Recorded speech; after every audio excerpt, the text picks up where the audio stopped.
حضرت خدیجہ کے اسلام لانے کے بعد حضور صلی اللہ علیہ وسلم نے حضرت علی پر اسلام کو پیش کیا، جو اس وقت بچے تھے اور رسول اللہ صلی اللہ علیہ وسلم کی پرورش میں تھے۔ جب حضرت علی پر اسلام کو پیش کیا تو حضرت علی نے کہا، یہ تو کوئی نئی چیز ہے جو اس سے پہلے میں نے کبھی نہیں سنی، تو میں اپنے والد سے مشورہ کروں گا، اگر انہوں نے مجھے اجازت دے دی تو میں اسلام لے آؤں گا۔ حضور صلی اللہ علیہ وسلم نے فرمایا کہ علی، اگر تم نے اسلام نہیں لے کر آنا تو نہ لے کر آؤ، لیکن اس بات کا ابھی کسی سے تذکرہ نہ کرنا۔ علی رضی اللہ عنہ کو اللہ رب العزت نے بچپن میں ہی عقل سلیم عطا کی تھی، تو انہوں نے کہہ دیا کہ ٹھیک ہے کہ میں اس بات کا کسی سے تذکرہ نہیں کروں گا۔ وہ چلے گئے۔ رات کے وقت جا کے علی رضی اللہ عنہ سوچنے لگ گئے کہ مجھے کس چیز کے بارے میں دعوت دے رہے تھے۔ جب صبح کا وقت ہوا تو حضرت علی نے آپ صلی اللہ علیہ وسلم نے پوچھا کہ آپ مجھے کس چیز کے بارے میں دعوت دے رہے ہو؟ تو آپ نے فرمایا کہ میں آپ کو اس چیز کے بارے میں دعوت دے رہا ہوں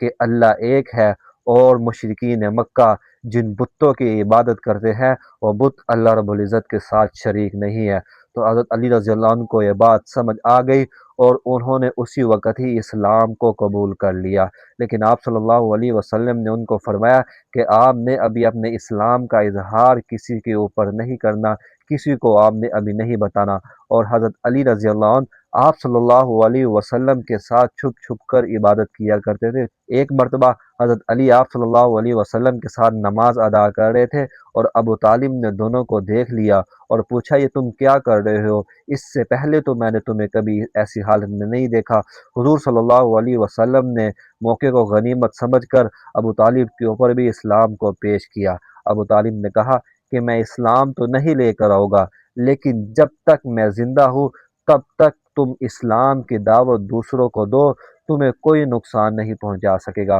حضور صلی اللہ علیہ وسلم نے حضرت علی کے اسلام لانے کے بعد اپنے آزاد کردہ غلام حضرت زید بن حارثہ رضی اللہ عنہ، جو آپ صلی اللہ علیہ وسلم کے منہ بولے بیٹے بھی تھے، ان کو اسلام کی دعوت دی اور انہوں نے بھی اسلام قبول کر لیا۔ جب گھر کے افراد اسلام لے آئے تو آپ صلی اللہ علیہ وسلم نے سوچا کہ ابھی میں اسلام کو باہر جا کر لوگوں پر بھی پیش کرتا ہوں، تو آپ نے سب سے پہلے اپنے دوست، جو آپ صلی اللہ علیہ وسلم کے ہم عمر بھی تھے، جو مکہ میں شریف انسان سمجھے جاتے تھے، حضرت ابوبکر صدیق رضی اللہ عنہ کو اسلام کی دعوت دی۔ ابوبکر صدیق رضی اللہ عنہ نے اسی وقت اسلام کو قبول کر لیا۔ آپ صلی اللہ علیہ وسلم فرماتے ہیں کہ میں نے جس کے اوپر بھی اسلام کو پیش کیا انہوں نے تردد کا اظہار کیا، لیکن ابوبکر وہ واحد شخصیت ہے کہ جب میں نے ان پر اسلام کو پیش کیا انہوں نے بغیر کسی تردد کے اسی وقت اسلام کو قبول کر لیا، اور اسی دن سے ابوبکر رضی اللہ عنہ کا لقب صدیق پڑ گیا۔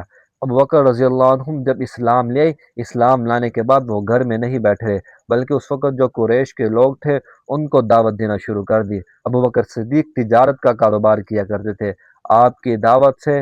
حضرت عثمان رضی اللہ عنہ نے اسلام کو قبول کر لیا، حضرت عبد الرحمن بن عوف نے اسلام کو قبول کر لیا، حضرت سعد بن ابی وقاص نے اسلام کو قبول کر لیا۔ اب جب مسلمانوں کی تعداد بڑھتی جا رہی تھی، لیکن ابھی تک مسلمان نہ تو کھل کے عبادت کر سکتے تھے اور نہ تو کسی کے سامنے اپنے اسلام کا اظہار کر سکتے تھے، تو مسلمان پھر اپنے اپنے گھروں میں ہی عبادت کیا کرتے تھے۔ جب مسلمانوں کی تعداد تھوڑی سی زیادہ ہو گئی تو پھر اس وقت حضرت ارقم رضی اللہ عنہ، جو 7ویں یا 10ویں نمبر پر اسلام لے کر آئے تھے، ان کا گھر تھا صفا پہاڑی کے اوپر، تو مسلمانوں نے دن میں ایک وقت متعین کیا تھا، اس وقت میں جا کر وہاں ملتے تھے اور سب آپس میں اپنی کارگزاری سناتے تھے۔ یعنی کہ جب تک حضرت عمر رضی اللہ عنہ اسلام نہیں لے کر آئے تھے تب تک مسلمانوں کی حالت ایسی تھی۔ جب عمر رضی اللہ عنہ اسلام لے کر آئے تو پھر اس کے بعد اسلام مضبوط ہو گیا، اسلام کو طاقت مل گئی، اور عمر رضی اللہ عنہ کا اسلام لانے پر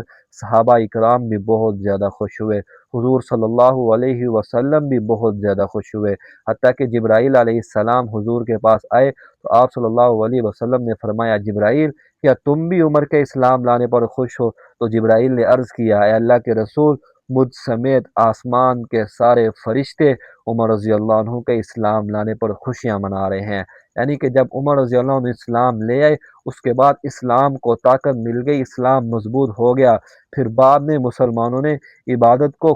کھلا کرنا شروع کر دیا۔ مسلمان بیت اللہ میں بھی جا کر عبادت کیا کرتے تھے، اپنے گھروں میں بھی واضح اعلان یا طور پر عبادت کیا کرتے تھے۔ اس طرح عمر رضی اللہ عنہ کے اسلام لانے کے بعد اسلام کو طاقت مل گئی۔